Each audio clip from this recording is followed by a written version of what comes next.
Good afternoon. We're broadcasting this afternoon from the Canterbury Room in Canterbury Woods.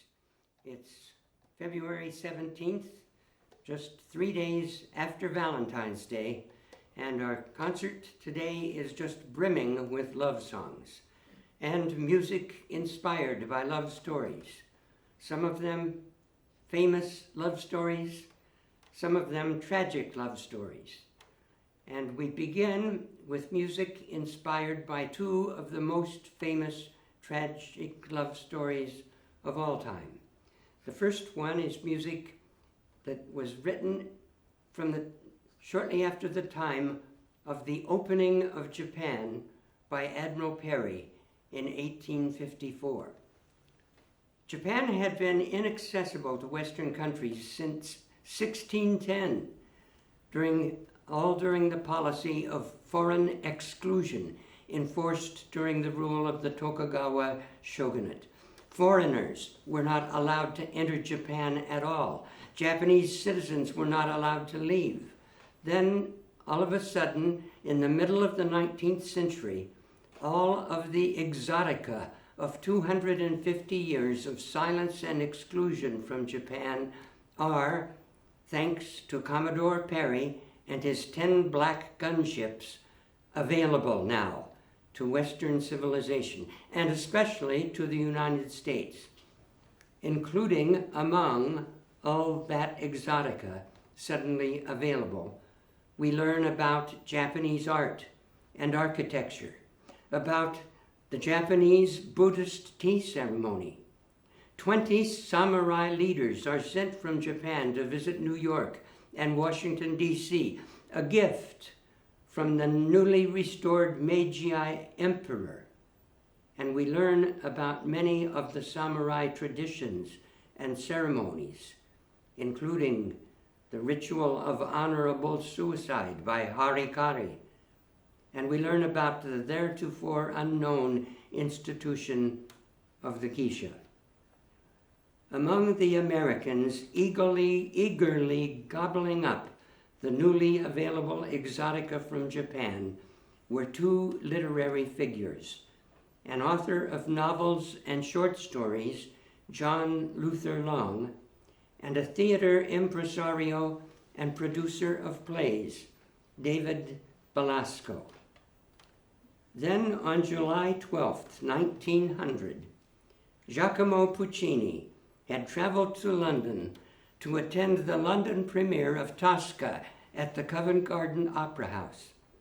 After the celebration at Covent Garden, Puccini attended a play at the Duke of York Theatre in the West End, where he saw the performance of a drama by the American playwright David Belasco entitled Madame Butterfly, which was based largely on a story by the American author John Luther Long, also entitled Madame Butterfly, both titles with the French spelling of Madame.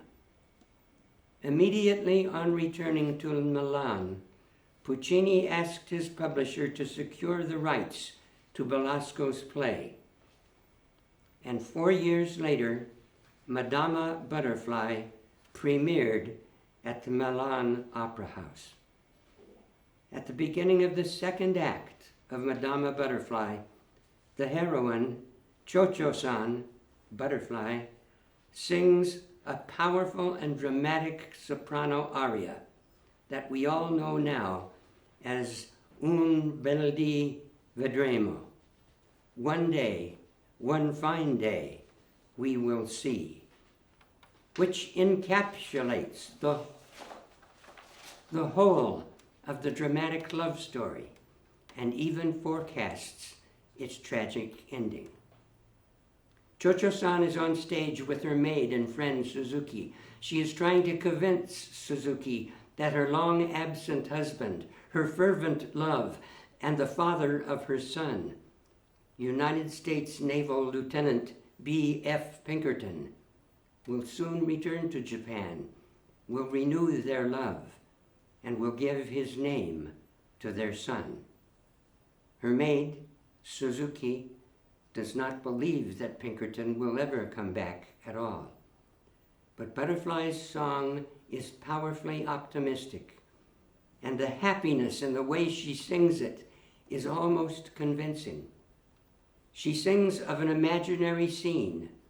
One fine day we'll see a thread of smoke on the far horizon. It is his ship sailing into Nagasaki harbor, bringing him back to me. Her imagined scene continues. The ship, she tells Suzuki, disembarks. And look, we can see Lieutenant Pinkerton approaching on the hill from where she and Suzuki are in the imagined scene watching. Cho-cho-san hides herself, teasing him. He will have to search for me, she sings. He will call out for me. He will call, dear little baby wife of mine, dear little orange blossom. He will use all the names he used to call me when he was here. Finally, he will find me. And at that point, Butterfly's imagined scene and the powerful aria culminate in an imagined romantic reunion. But Suzuki seems to know, and we, the audience, know, in spite of Cho-cho-san's optimism, in spite of the power of the aria, in fact, actually, because of the power of the aria, we know that her passionately longed for one fine day will not happen, will never happen, and that instead what awaits her at the end of this real day is her own death by her own hand in a traditional samurai ceremony of harikari, performed with her father's sword. Un bel di vedremo is the opera's most famous aria and one of the most popular pieces in the entire soprano repertoire. Here is the powerful music Puccini wrote for Cho-cho-san to sing.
Thank you, thank you. Perfect. So beautiful Puccini aria, Un bel di vedremo. Now, the second great love story inspiring our music today was most famously told by William Shakespeare. Half a world distant from Japan, but at just about the same time as the beginning of the Tokugawa shogunate that closed Japan to the rest of the world for those 250 years. Here are the words that Shakespeare begins his story with. Two households, both alike in dignity, from ancient grudge break to new mutiny.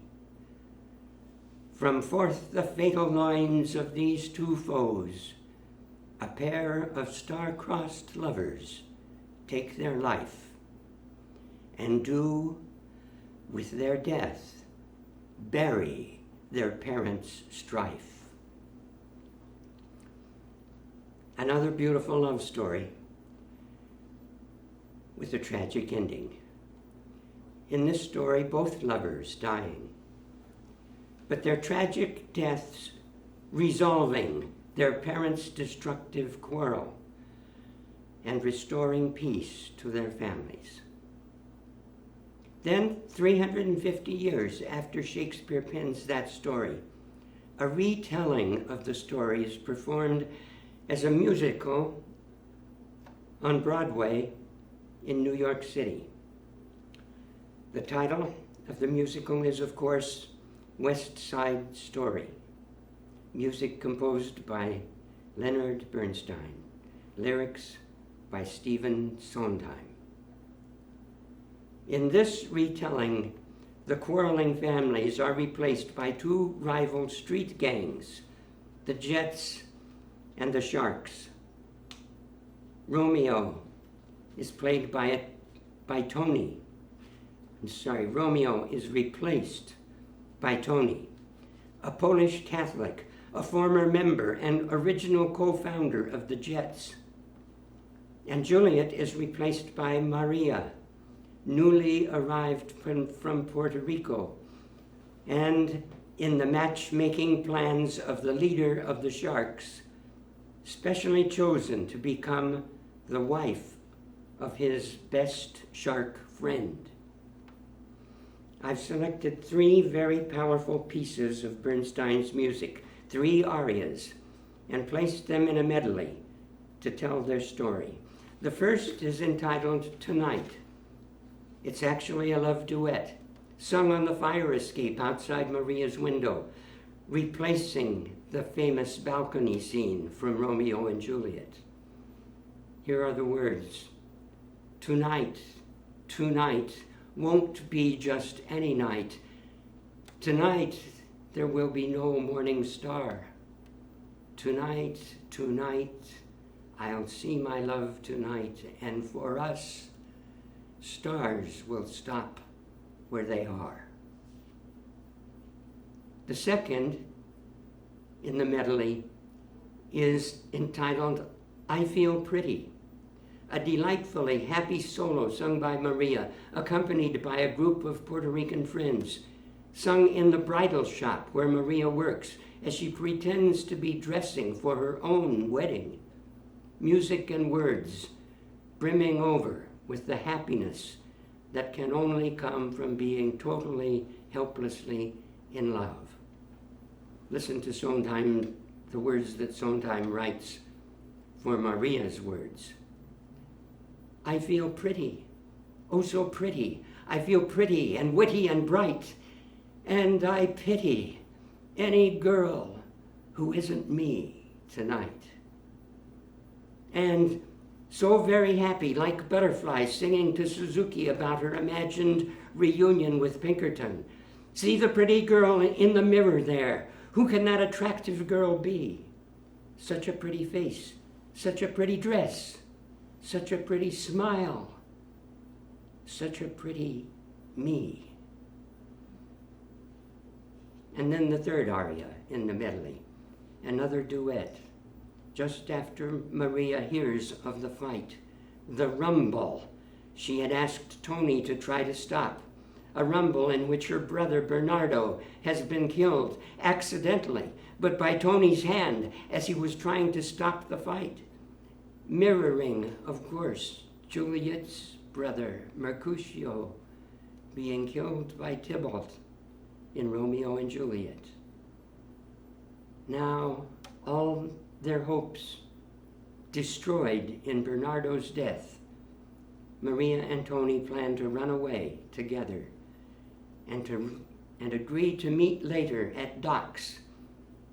They hold each other and sing together the beautiful aria, Somewhere. Here are the words Sondheim creates for this aria. There's a place for us, a time and place for us. Hold my hand, and we're halfway there. Hold my hand, and I'll take you there. Somehow, someday, somewhere. And then they leave, agreeing to meet later at docks. And as Tony approaches the meeting place at docks, he is shot by Chino. Maria runs down to him, holds him as he dies, and sings a reprise of Somewhere, repeating those last words. Hold my hand, and I'll take you there, somehow. Someday, somewhere. Here is the West Side Story medley, bringing the music to those words.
Thank you, thank you.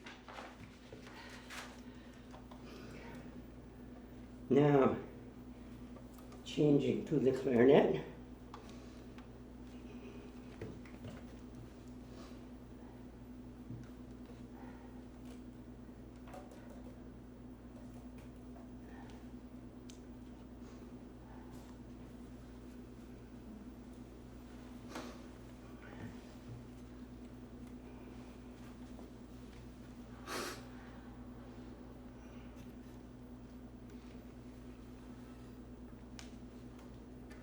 I'm going to need a Kleenex. Can you please?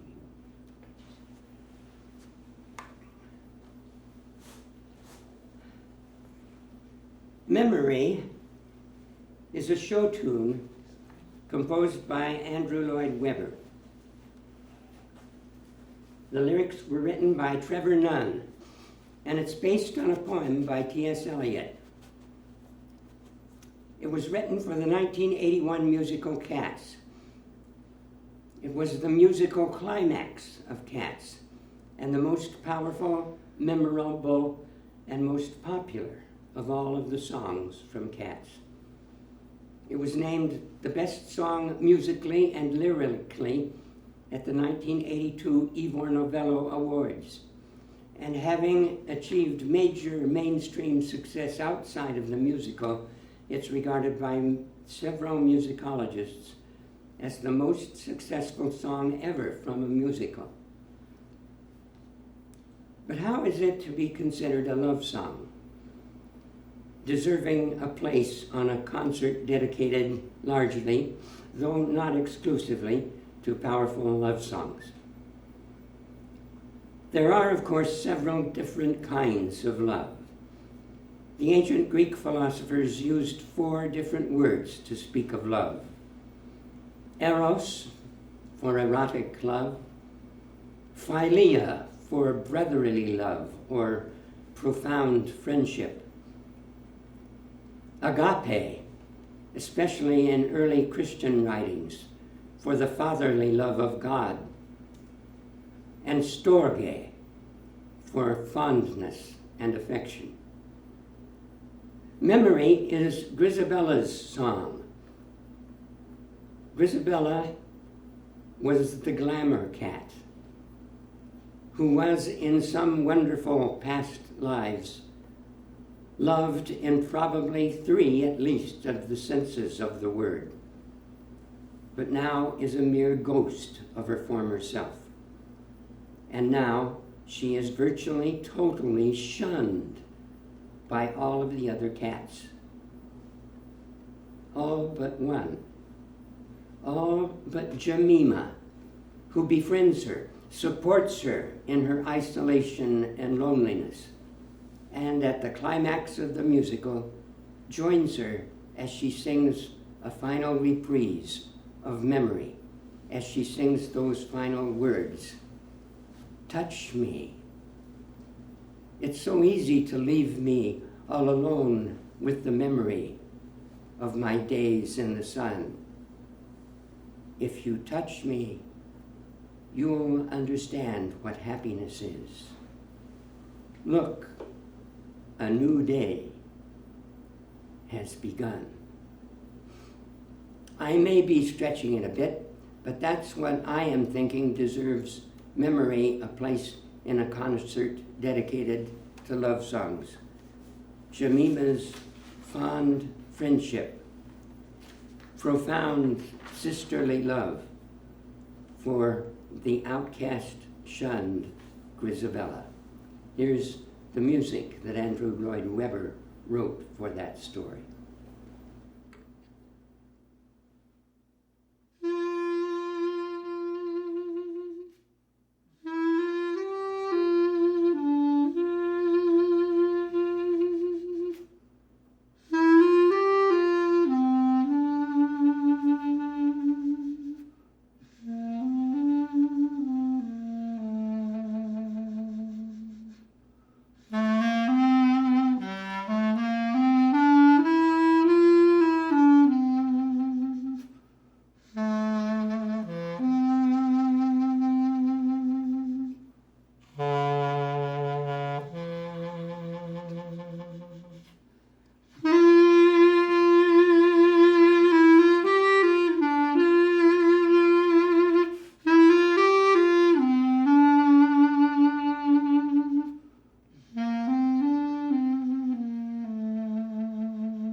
Weber's memory. Now, this is a love song composed by James Horner and written to be the theme song for James Cameron's 1997 film, Titanic.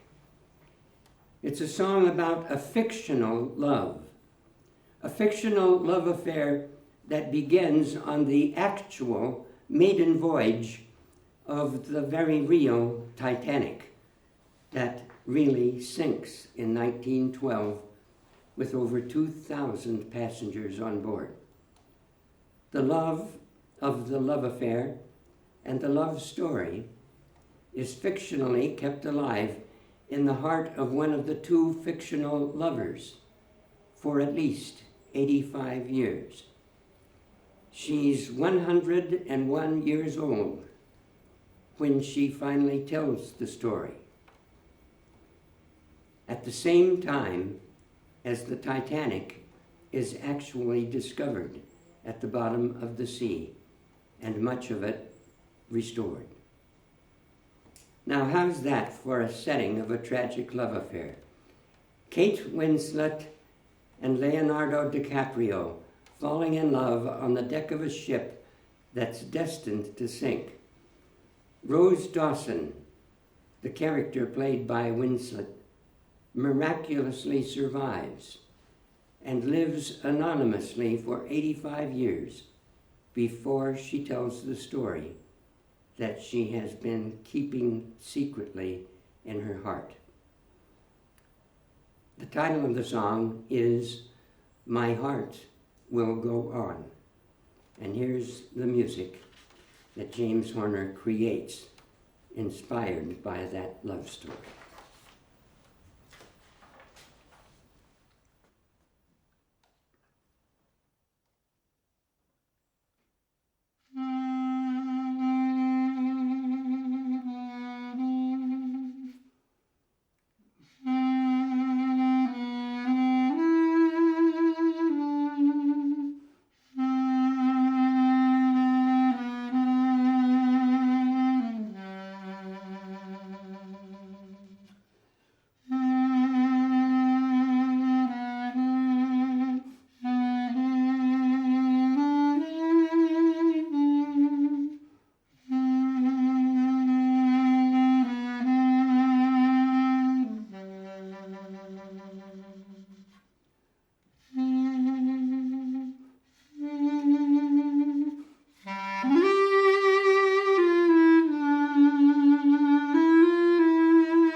James orders, my heart will go on.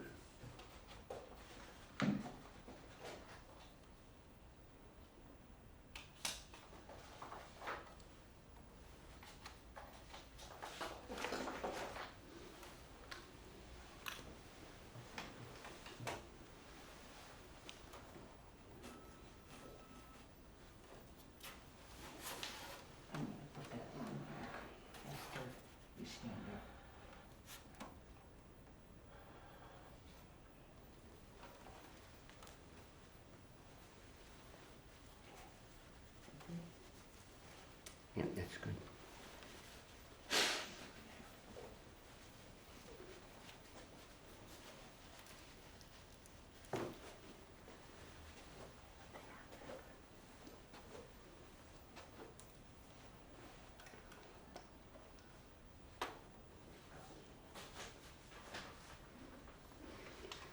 Okay, now next up on the playlist is a beautiful melody that I have been aware of, in fact have known very well in my mind, but have never played it on any musical instrument, never even hummed it out loud as far as I can remember, but knew it from beginning to end in my mind and my memory. And then in September last year, I was asked to play it as a request in what my records of my concerts that Lois keeps for me tells me was my 27th concert in the series of concerts made necessary by the coronavirus pandemic. It was number 6 on the playlist, coming just after On the Street Where You Live, and just before Bewitched, Bothered, and Bewildered. And it was a very special request, made at an appointment at Pacific Cancer Care in Ryan Ranch, made by my oncologist, Dr. Michael Kuntz, who at every appointment since learning that recovering my ability to play the saxophone was one of my important goals in my recovery plans, had asked me about my musical efforts on the saxophone. And last September, during my regular appointment, after some of his usual questions, he asked if I played any classical music in my concerts. And I answered that I was clearly enjoying working a few classical selections into the playlist. And then he asked if I played requests. And I responded, of course, that I love requests. And with a clearly discernible smile in his eyes, above the mask and through the shield over his face, he said, "Would you play Clair de Lune for me?" I said I would be honored. And as soon as Way got me back to my apartment, I looked up Clair de Lune and began to learn a great deal about that beautiful melody that had been a long-time friend of mine. Clair de Lune is the third movement of a 4-movement suite entitled Suite Bergamesque, composed and assembled between 1890 and 1905 by Claude Debussy, and finally published in 1905. It was inspired by a poem entitled Moonlight, written in 1869 by the French poet Paul Verlaine. It is a poem about a song arising in the soul of an unnamed character, a song that was a melding of the joy and happiness of love, blended with a lurking sadness, and then that blend itself blending again into the moonlight, the sad and beautiful moonlight, the sad and beautiful Clair de Lune. Here's the poem. Your soul is a landscape of charming masks and bergamasques. Now those are in the French. Masques means masquerades. And Bergamasques is a certain character in a masquerade, playing a certain kind of music that was inspired and played in the Italian town of Bergamo. The Bergamasque was a frequent melody and series of melodies played in masquerades that were played all over the world. When here's the poem again. Your soul is a landscape of charming masks and bergamasques, where the masqueraders are strumming lutes and dancing, almost sad, but with that sadness hidden beneath their fantastic masks. And they sing a song of victorious love and the pleasant life, but in a minor key. They seem not to believe in their own happiness, and their song blends with the moonlight, with the sad and beautiful moonlight, which sets the birds in the trees dreaming and makes the fountains sob with ecstasy, the slender water streaming among the marble statues.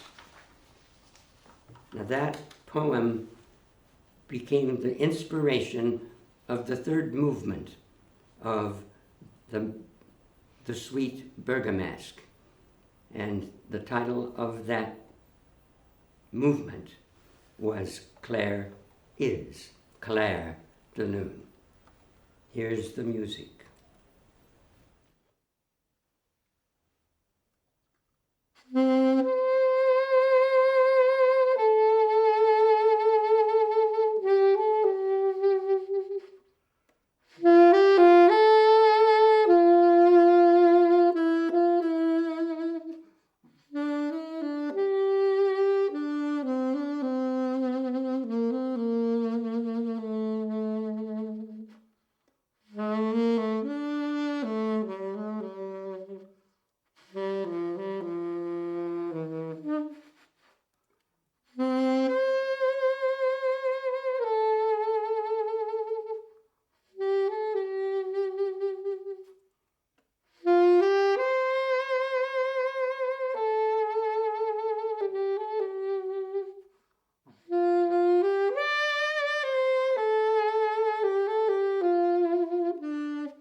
Take the A train.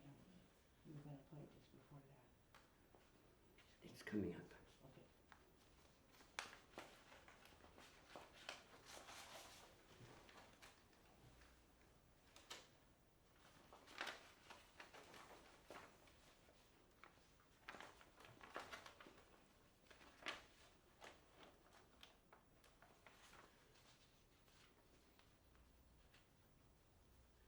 Okay. Okay, I have not forgotten the A Train, which was on the playlist to be played before Claire de Lune, but it's still coming up. I seem to have gotten it out of place.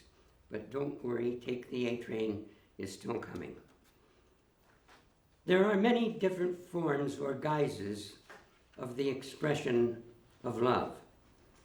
One of them, the love of a subject one has a talent for, like the love of music by a musician, the love of art by a talented artist. This is a song written by Don McLean. He wrote it as a salute to Vincent van Gogh's single-minded, focused love of art. He named the song after the name of one of Van Gogh's most famous paintings. The name of the song is Starry, Starry Night.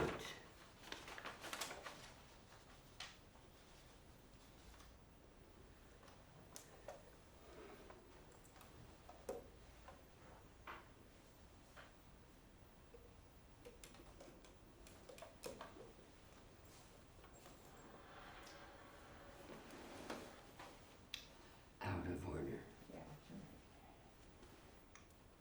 Is that right?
Edelweiss next? I didn't hear you? You wanna play Edelweiss next and then the two saxophones last? No, next is, Take the A Train. Okay. No, here. Oh. You made it that way? Okay. And now here's a song that is neither tragic nor a love song. It's here in this concert for 4 reasons.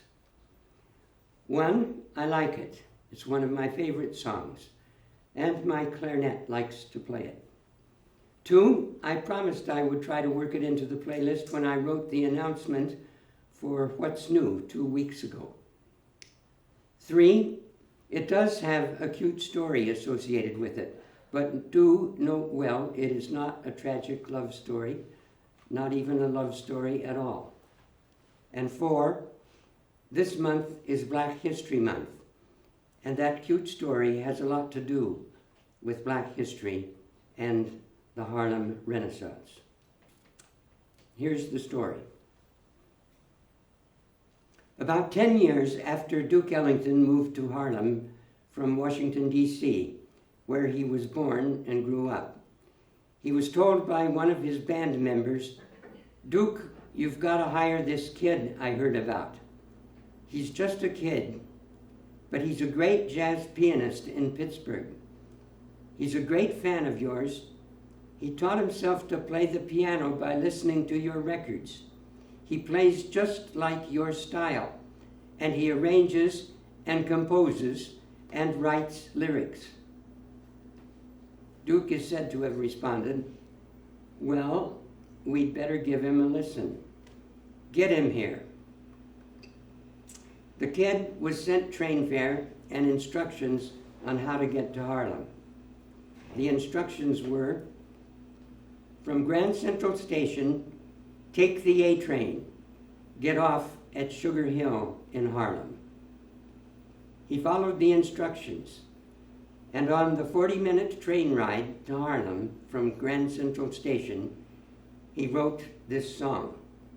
These are the words that he later claimed were running through his head while he composed the music. And I'm going to try to read them in the rhythm of the song. You must take the A train to go to Sugar Hill in Harlem. If you miss the A train, you'll find you missed the quickest way to Harlem. Hurry, hurry, get on, now it's coming. Listen, listen to those rails a-thrumming.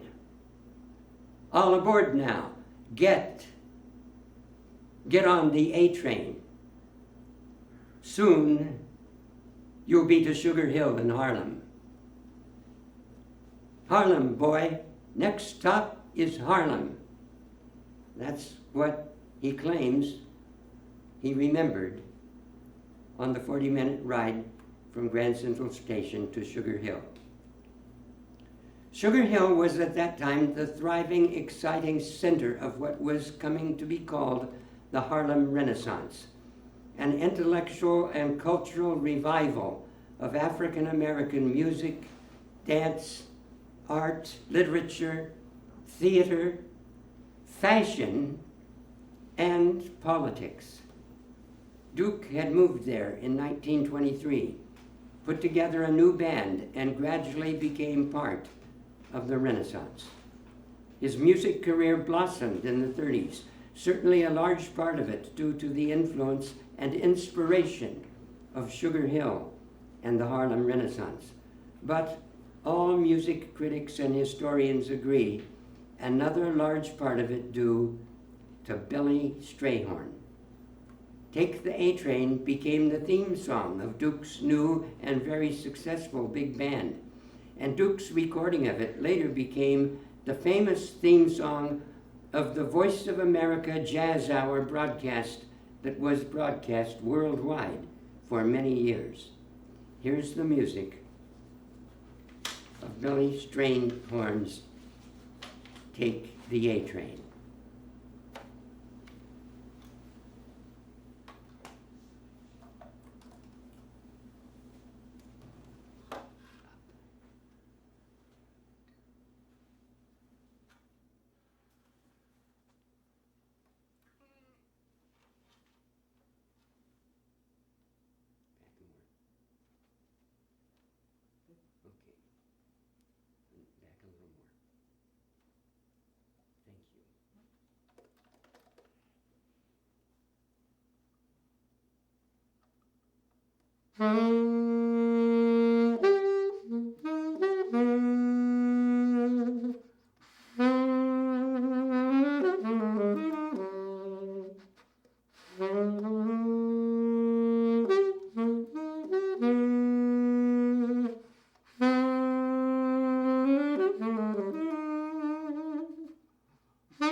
That's it. That's Duke's Take the A Train, written by Billy Strayhorn.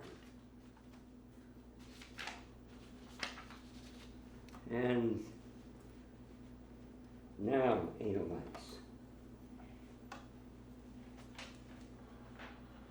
And this one is a love song written for a country.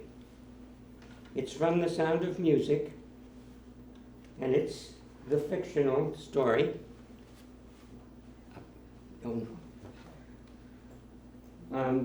of the Von Trapp family.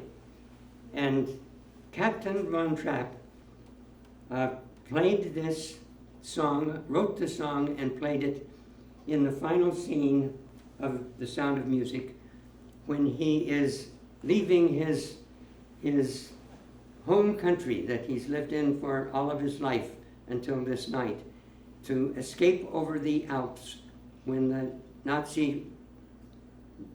the German Anschluss has taken place and the Nazis are about to take over Austria.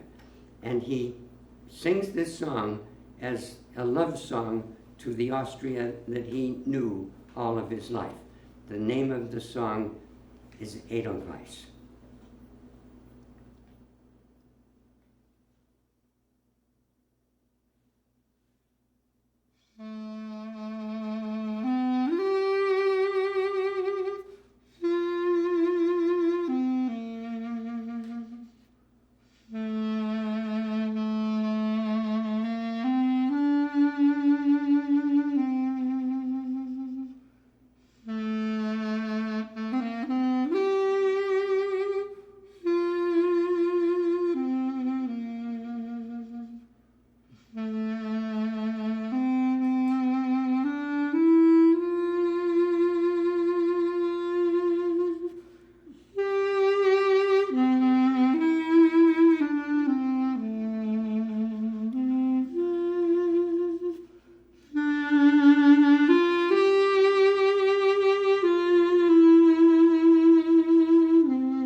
Okay.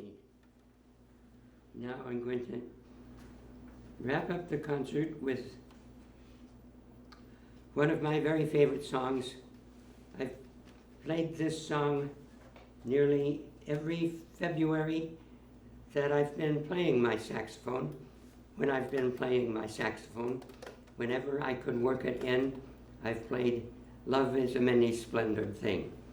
This is a song that was written by Sammy Fain for a movie. The title of the movie was Love is a Many Splendored Thing. And here's Sammy Fain's beautiful music.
Thank you. Now just one more thing.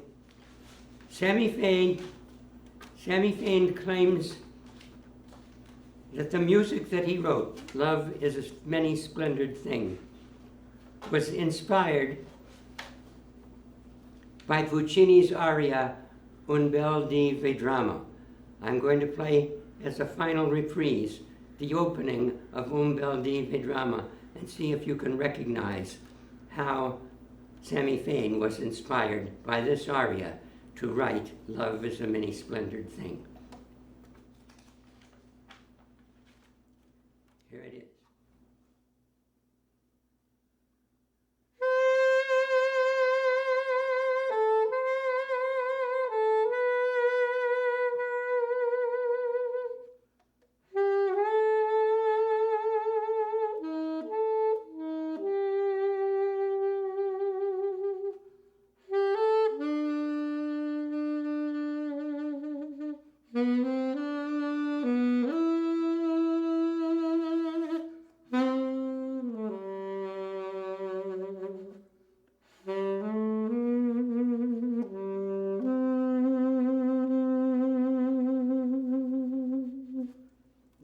It's not a copy of it at all, but the intervals, the chord changes, very, very similar to that beautiful aria of Puccini's.